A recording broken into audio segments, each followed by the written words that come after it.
Lahore high court میں دہشت گردی کے 2 مقدمات میں ڈاکٹر یاسمین راشد کو چالان کی نامکمل نقول فراہم کرنے کے خلاف درخواست پر سماعت ہوئی۔ عدالت نے پروسیکیوشن کو دوبارہ ریکارڈ فراہم کرنے کی ہدایت کرتے ہوئے درخواست نمٹا دی ہے۔ اس حوالے سے مزید جانیں گے اسد شاہ سے۔ جی اسد شاہ، سماعت کی تفصیلات سے آگاہ کیجیے گا۔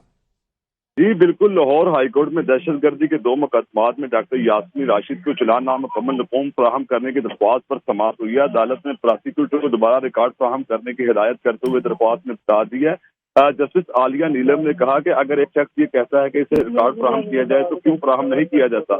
ہم انہیں دوبارہ ریکارڈ دینے کے لیے تیار ہیں، ہم پہلے بھی ریکارڈ دے چکے ہیں۔ سرکاری وکیل نے ابتدا کی اور مزید کہا کہ یہ بھی تو معلوم نہیں ہے کہ درخواست گزار کیا چاہتا ہے۔ درخواست گزار ATC میں جو درخواست دائر کی ہے وہ لاہور ہائی کورٹ میں بھی درخواست مختلف دائر کی گئی ہے، جس میں درخواست میں یہ موقف اختیار کیا گیا کہ نامکمل چالان کی نقل فراہم کی گئی ہے جو بنیادی حقوق کی خلاف ورزی ہے۔ متعلق دستاویزات فراہم کرنے کے ٹرائل کورٹ کو درخواست دی جو مسترد کر دی گئی۔ جو چالان کی کاپیاں فراہم کی گئی وہ صاف نہیں ہے۔ عدالت چالان کی مکمل کاپیاں فراہم کرنے کا حکم دے۔ ڈاکٹر یاسمین راشد کی جانب سے یہ اصلاح کی گئی ہے۔ جی بہت شکریہ اسد شاہ۔